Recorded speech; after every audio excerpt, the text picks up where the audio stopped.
Hello everyone. Our team is working on an open source real-time video player and it is hosted by AT&T. Our team consisted of 9 members. I am the team lead and my name is Brian. Mirasol is our customer liaison and our QA lead. Wendy is our documentation lead. Then we have 6 software developers: Ashley, Israel, David, Tim, Rafael, and Jeff. Our faculty advisor is Dr. Negin, and we have 4 AT&T liaisons: Manuel, Pesh, Ross, and Shamik. Here is an overview of our presentation. First, we will introduce the project. Then we will go over AT&T's project proposal. Then we will talk about HLS video files and the HLS.js video player library. We will explain the adaptive bitrate algorithm and video manifest files. We will talk about the purpose and implementation of network throttling. We will also have a demo. Then we will talk about the metrics we added to our player, and we will end with our project conclusions. So what is our project about? First of all, it is open source. Some of the most popular GitHub open source video players include Shaka, HLS.js, and Video.js, which are web apps, and ExoPlayer, which is for Android. For our project, we decided to work with the HLS.js video player library, and we extended it in order to meet AT&T's proposed capabilities. So what is a real-time video player? These players allow you to live stream videos, and they provide you with real-time information about the video playback and the video. The player displays all the unique quality levels each video has. It displays the video, media, and audio buffers, how much of the video has been downloaded. It displays information about the bitrate, and a lot more information about the playback. Many companies use these open source players as a tool to collect data about the video live streaming playback in order to make improvements to the way their videos are encoded. So our goal was to extend at least one open source video player and to extend the player by adding the option to throttle the network with any custom profile, adding new metrics to display the video start time, average bitrate, and rebuffering ratio, and to add a feature that allows us to extract the data locally for us to analyze.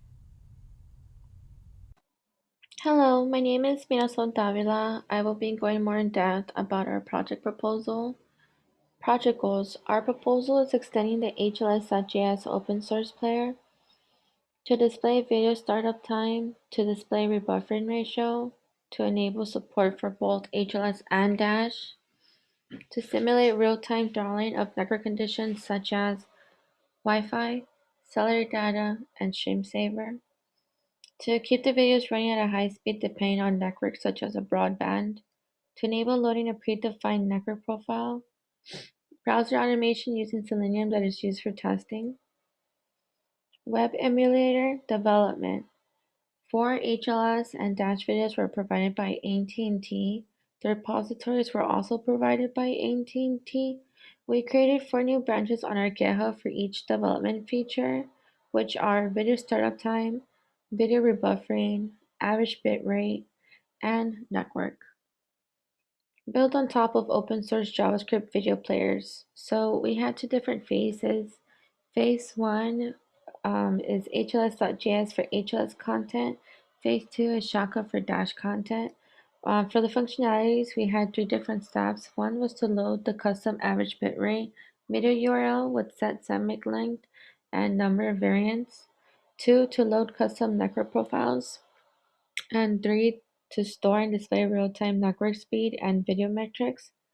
On the left side of the name of the video player is Big Bug Bunny, and underneath the total box where you find the different videos that are already predefined, and to the right includes the custom network profiles. The center of the screen is where the video that is chosen will be displayed. Web emulator. So when the user opens the application on a Chrome or Safari browser, they will see the entirety of the open source real-time video player and its UI components. The user will first see the video source information, which will provide title and source information of the video that was selected. Beneath the video source information is the video player screen, which is the viewer that plays the video, and the key performance indicator metric stats that are the values of the real-time metrics of the videos being played. Underneath the video player screen is the bandwidth, which includes the available bandwidth and the throttle bandwidth. And for the record metric menu, this includes the video startup time, rebuffering ratio, and the average bitrate. These allow the users to set a bandwidth network value and give the user the option of recording key performance indicator metric stats to an Excel sheet based on playtime, which the goals were to display some same plots on existing player and to save data onto an Excel sheet, which this fulfills the satisfactory. And we will later on go more in depth about this.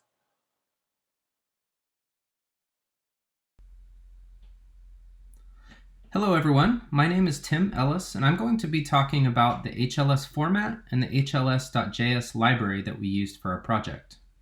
The open source video player that we augmented for our project was developed and deployed by Netlify and uses the open source JavaScript library HLS.js. As you might guess from its name, HLS.js uses the HLS video streaming format. So first, let's briefly discuss that. HLS stands for HTTP Live Streaming and was released by Apple in 2009 alongside the iPhone 3GS. It was developed to solve some of the problems of changing network conditions while streaming media content on the new iPhone. As you can tell from the graph to the right, HLS is the most popular streaming format of its competitors, according to this 2019 video industry survey. So how does it work? HLS works by chopping a video into smaller chunks, and these chunks are organized into playlists of different quality levels. For example, one playlist may have video chunks with low resolution, and another playlist may have higher resolution. All of these playlists' information are included in a manifest file. HLS then uses adaptive bitrate, a protocol that determines which playlist and video chunks are delivered based on the user's network conditions. So, for instance, poor network conditions would mean a lower quality video chunk would play, while better network conditions would allow a higher quality video chunk to play. David will be breaking down the video manifest and adaptive bitrate next, so let's turn to the HLS.js library. HLS.js is the open source HLS JavaScript library that we used for our project, and it enables HLS to work as a standard HTML video element. HLS.js is used by several popular media companies like Adult Swim, Fox Sports, The New York Times, TED, Twitter, Viacom, Dailymotion, and many others. Its API linked here displays some of the many configurations, methods, and variables that you can access. The HLS demo from Netlify that we added onto uses many of these functions from the HLS.js library to allow users to analyze video performance in real time. The demo includes a configuration setting, a video selector, and a metrics section that displays quality levels, a timeline for the video and audio elements, and a section that displays fragment information in real time as they load. So now I will hand it over to David, who will go into a bit more detail on the video manifest and adaptive bitrate. Hi, my name is Dave Melendez. I'm going to be talking about adaptive bitrate and the manifest. So let's first jump into adaptive bitrate. So what is adaptive bitrate? So adaptive bitrate, otherwise known as adaptive streaming, is designed to deliver optimal video to the user in the highest usable quality. So how does it work? So videos are encoded into adaptive bitrate format and split into various segments, or as Tim mentioned in his section, as video chunks. So each segment is usually at a length of 4 seconds, but this can vary by video. So when a stream is initiated, the video is delivered at the quality that best matches the user's download bitrate, and this helps address the issue of video buffering and quality selection. So here's an example of how adaptive bitrate works for various devices. As you can see, all these devices have corresponding screen size to them. So when streaming through these devices, the video player will select the video file, which has a video size that best matches that screen size of the device. So in this chart, you can see we have various bit rates and resolutions. So just a quick example of adaptive bitrate in work. So we have a bitrate of 3000 and we're streaming the video at a resolution of 1280, which is pretty good. So let's say we have some issues in our network and it causes a drop in our bit rate and the range goes down to this 1750. Instead of the video getting stuck in a buffer, the video will still be able to play at this quality 720 that best matches this bit rate. So in this example, it'll help clarify a little bit more how adaptive bitrate works. So this car will represent our bitrate. So during normal connections, the video will be playing at the highest quality that's available. But let's say we have some issues and our internet slows down. So the player will adapt to the slower connection and continue to play, but the video quality will be around this range, as you can see. And it'll keep going like that until the network improves. And once it improves, the player adapts to the faster connection. We'll be streaming back to the highest quality, as you can see. So the manifest. So what is the manifest? So when a user puts in a request for an adaptive bitrate video stream, the file that's downloaded is referred to as the manifest. So the manifest can provide us information for the video player, such as video information, such as the resolution, frame rates, and target bit rates. The manifest for the HLS adaptive bitrate streaming is usually saved under the M3U8 file extension. So when you're looking for the manifest, it's usually going to be saved under that file extension. So as Tim mentioned in his section, the manifest can give us information on various playlist qualities. So as you can see, at each second, we have all these various resolutions, frame rates per second, and target bit rate. And you can see they can be different for each video. So this video, the contents are sports. So in this video, it's a volleyball tournament, and in this we have an anime video. So as you can see, different information. So I'm going to pass this on to Ashley, who was talking about the purposes of network throttling. Hi, I'm Ashley Jetty, and I'll be going over the purpose of network throttling. Throughout this semester, a common test that the group implemented was how our different videos played under different network throttle rates. Since each of our main categories of video, movies, news, and 3D animation, have different target bit rates for each of their resolutions, it was important for us to know how the HLS player adapted to low internet bandwidth versus high when playing videos. When a user plays a video with low internet bandwidth, then a low target bitrate is needed so as not to have long times in rebuffering. This also gives us a resolution that corresponds with that target bitrate. With a lower bitrate, then a faster download rate of the video can be obtained. There is a relationship between these components, with the user's bandwidth telling the HLS player what bitrate to feed into the actual video playing that corresponds to the video resolution. A lower bitrate means a lower resolution, and vice versa. Each test vector, each category of video, has their own unique needs when it comes to target bitrate, so they will act differently under different internet bandwidth values. So, throughout this semester, we've been testing these videos by using 3 profiles consisting of a list of internet bandwidth values. Each profile is specialized for a different bandwidth scenario. Cellular focuses on when a user is using their cell phone to view streaming content. Wi-Fi focuses on when a user is using their home Wi-Fi. And StreamSaver is a consistent rate of low bandwidth values that do not change in extreme ranges like the other 2. This was created by AT&T and allows you to watch more video on your wireless devices while using less data by streaming content that it recognizes as video at standard definition quality, about 480p. Throughout the playtime of the video, these values are fed and interpreted by our customized HLS player, with the result being that the video being played will reflect the bandwidth value being tested. Again, let's go back to the relationship between bandwidth, bitrate, and resolution to the video.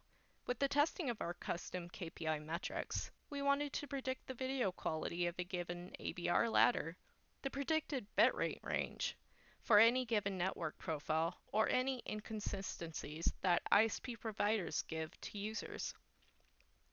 With this type of testing, a range of users with varying stats can be represented and use cases can be accounted for. Varying types of video and their components can also be represented in the final product. And now for Rafael for network throttling implementation. I will be going over the network throttling implementation. To implement network throttling, we are using Selenium. Selenium is used to automate web applications. HLS.js is written in JavaScript ES6 and TypeScript.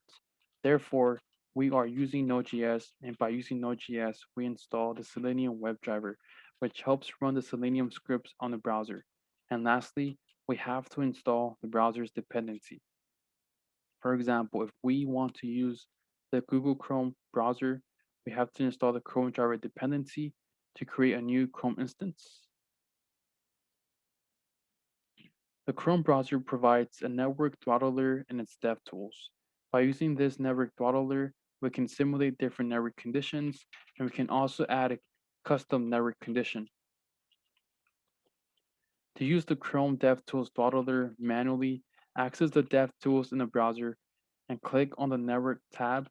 After, click on the drop-down menu where it says No Throttling, and then you will have the option to use their default network presets or add a custom network presets. The network presets consist of 3 values: the download speed, upload speed, and latency. So to throttle the network with Chrome DevTools, we have to use the Chrome DevTools protocol, which enables us to communicate with the Chromium and Chrome browsers.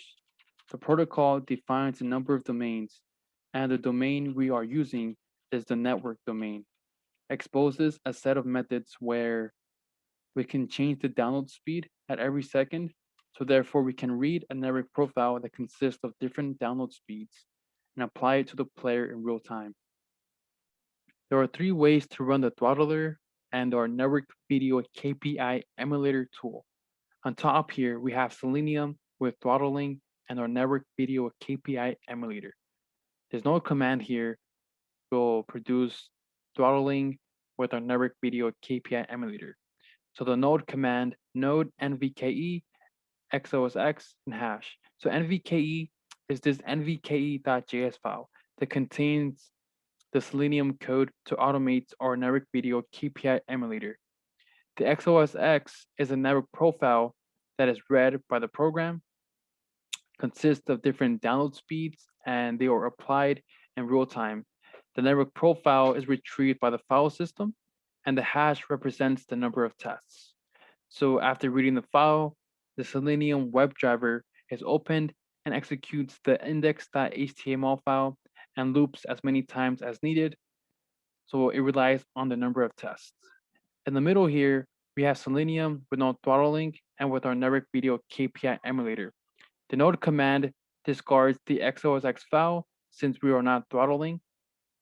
So it is the same process where nvke.js is a JavaScript code that contains the Selenium code, and the hash represents the number of tests, and so this will loop as many times as needed. In the bottom here, the user is manually running the index.html file. So the user is just opening the browser, then navigating to the index.html sites. Doing so produces the natural behavior of our network video KPI emulator. There is no throttling, but the KPIs still work and they can still record and download data as needed. And one last thing to mention is that our tool can run on all operating systems, macOS, Windows, Linux. And this concludes my the network throttling implementation. Thank you. Hi, my name is Israel Lopez. I'll be in charge of presenting the demo. We just saw the 3 different ways of how to run our application. Today we will be running one using network throttling. The demo will answer 3 important questions. How do you begin the throttling simulation? How are the KPIs being recorded and downloaded? And finally, what is inside the downloaded xosx file? Let's begin the demo. To launch our network throttler, we need to open up the command prompt inside our directory. Now that we're inside the directory, we could run our application. we type node index, our JavaScript file. We select the network profile. In this case, we'll be using cellular. And finally, we type in how many tests we want to run. This is an integer. We hit enter. Selenium automatically opens up a browser and begins the playback. The data is already being recorded, so we could choose to download at any point. If we don't download, the data will automatically download at the end of the playback. Below the video player, we have two charts. On the left side, we have a bitrate chart, and on the right side, we have a bandwidth chart. The bitrate chart simply displays the bitrate at which the video is playing and downloading. We have a networking chart, which is our bandwidth values and the down speeds. Both of these are graphing in real time. The video will finish playing and download the data automatically. Selenium saved the file into our downloads folder. Let's open this up. For this branch, we have 10 columns. We start with the session time, the video play time, the resolution, the frame rate, our bandwidth estimator, the network profile values, a second bandwidth estimator, this is from the browser, the target bitrate, our bitrate, and the average bitrate. As you can see, the data is pretty long and it's ready to be analyzed. This concludes the demo portion of our presentation. Hello, my name is Jeffrey Liu and I'll be presenting our metrics, testing, and validation. Video start time is how long a video takes to start playing after loading the web page or player. What we're interested in is testing how long the player takes to start playing when under various network conditions and if the results are reproducible. Although various factors such as unstable network conditions or latency can affect the results of our tests, we can control these conditions to a degree utilizing network throttling. For testing, originally we implemented our own code to produce this data. However, our team discovered HLS.js has its own implementation, which produced results similar enough to our own value that we ended up using their estimation.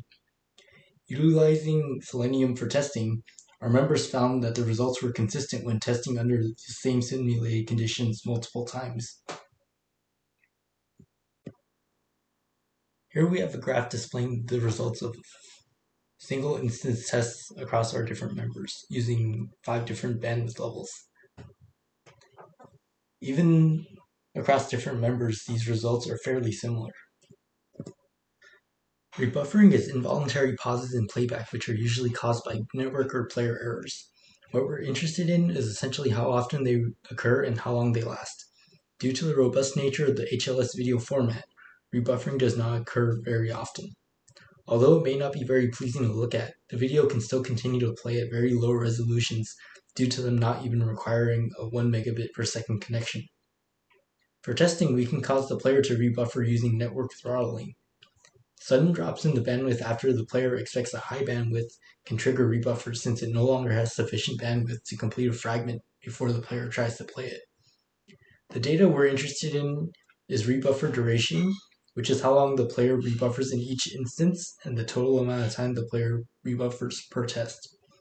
Using that value, we can calculate the rebuffer ratio, which is calculated by dividing the total rebuffer duration by the total rebuffer duration combined with the video playtime.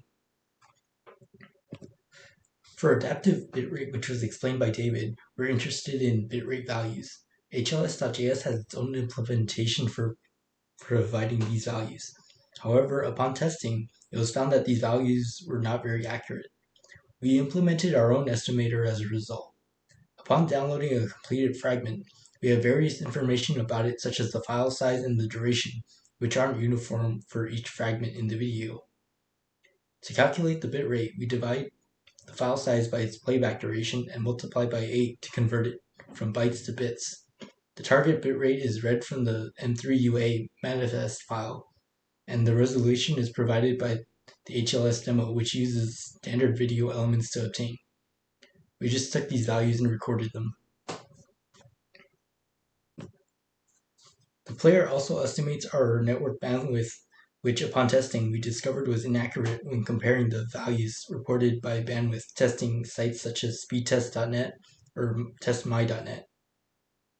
We made adjustments by subtracting the latency value provided by the HLS.js from their bandwidth estimate, which gave us values extremely close to the reported values by the bandwidth test sites.